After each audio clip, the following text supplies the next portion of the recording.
Perkenalkan, nama saya Kak Kristi, NIM saya 60, kami dari kelompok 5. Ini saya akan menjelaskan tentang J1, yaitu modal saham dan ideal saham.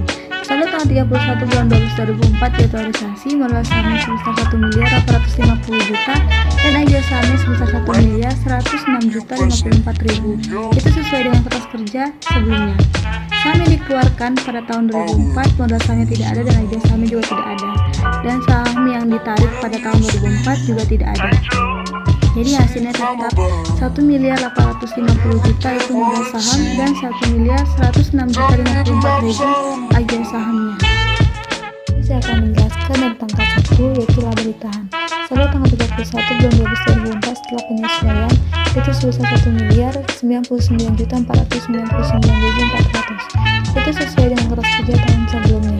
Dividen tahun 2005 diambil dari periode audit tahun 2005 itu sebesar 31.450.000. Itu sesuai dengan kutipan rapat pemegang saham. Jadi selisihnya itu sebesar 1.064.049.400. Laba di tahun 2005 sebelum penyesuaian sebesar 379.660.000. Itu sesuai dengan laporan laba rugi.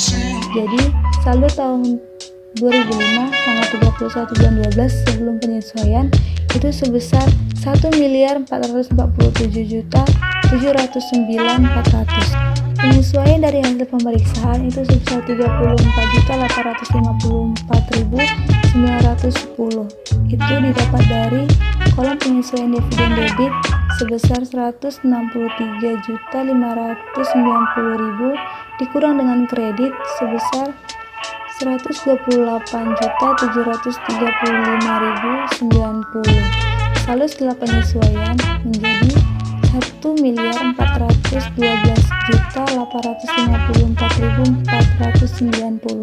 Sedang laba ditahan untuk pelunasan WC jangka panjang itu sebesar 950 juta.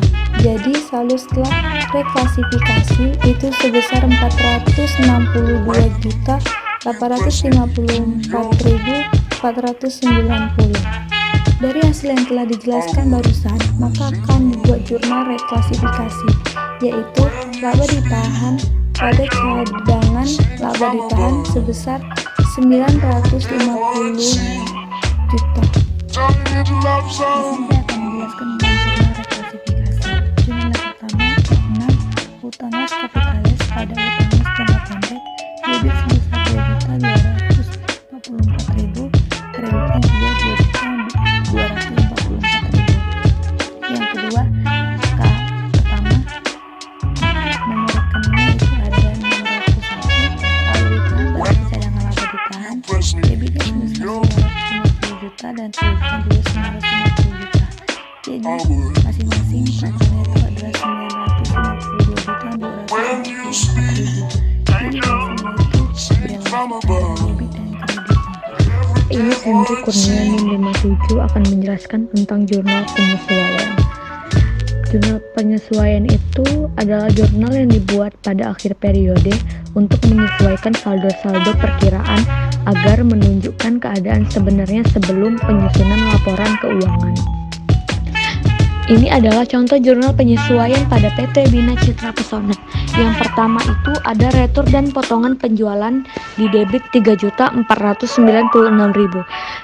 Pada piutang dagang di kredit 3.496.000. Yang kedua ada penjualan di debit 2.160.000. Dan di kredit ada piutang dagang yaitu senilai 2.160.000.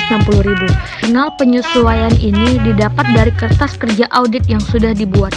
Contohnya pada JP1, penyesuaian tersebut didapat dari kertas B1 dan seterusnya.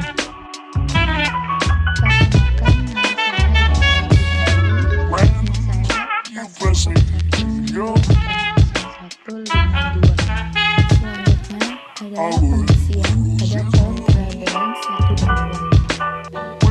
Sebelum mengisi trial balance 1 dan 2, ada beberapa hal yang harus diperhatikan terlebih dahulu. Yang pertama, pastikan pengisian jurnal penyesuaian telah dibuat dengan benar dan tepat. Kedua, kelompokkan akun-akun yang memiliki lebih dari satu jurnal penyesuaian, biar memudahkan kita dalam melakukan posting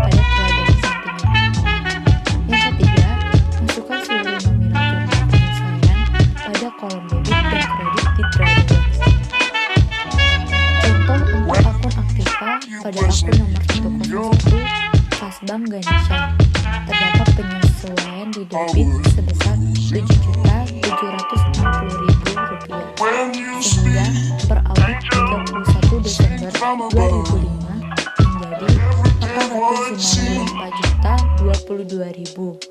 Sedangkan untuk akun hutang pada akun nomor 301 hutang dagang terdapat penyesuaian di kredit sebesar Rp341.644.000 sehingga per audit 31 Desember 2005 menjadi Rp739.304.000. Setelah melakukan penyesuaian per audit 2005, kita akan memperoleh hasil aktiva sebesar Rp6.339.888.600. Saya Lutfia Fairuzilmi Ramadhani, NIM 4111801058 akan menjelaskan tentang laporan keuangan. Yang pertama, laporan neraca. Neraca PT Bina Citra Pesona untuk tahun berakhir tanggal 31 Desember 2005. Di dalam laporan ini, kita akan menghitung jumlah aktiva serta jumlah kewajiban dan modal. Akun-akun dan nominal yang ada di neraca ini bisa kita lihat pada TB1. Jadi kita tinggal memasukkan nama-nama akun beserta nominalnya. Seperti yang dapat kita lihat pada gambar, akun aktiva terdiri dari dua, aktiva lancar dan aktiva tetap. Pada aktiva lancar, jumlah aktivanya sebesar Rp3.374.944.000. Lalu dijumlahkan dengan investasi jadi sebesar Rp3.799.382.600.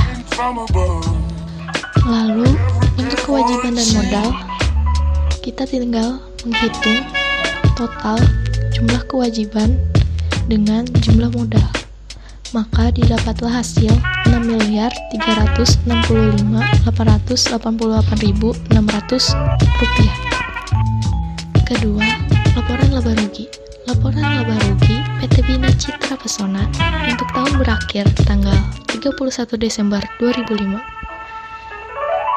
Di sini terdapat pendapatan yang didapatkan dari penjualan dikurangi dengan retur dan potongan penjualan. Didapatlah penjualan bersih. Lalu dikurangkan lagi dengan harga pokok penjualan. Hasilnya menjadi laba kotor penjualan. Dikurangkan lagi dengan beban-beban operasi, maka didapatlah laba bersih operasi.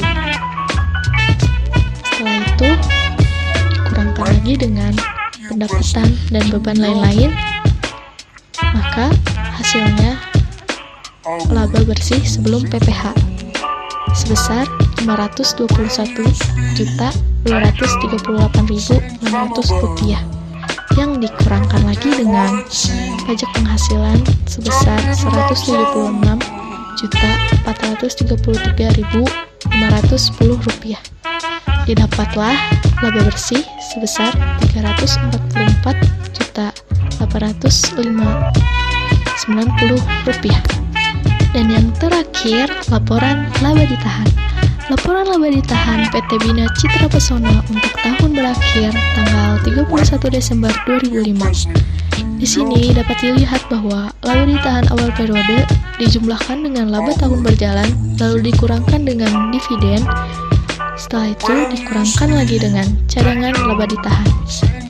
Didapatlah laba ditahan akhir periode sebesar Rp464.490. Baiklah, ini akhir penjelasan dari kami. Sekian dan terima kasih.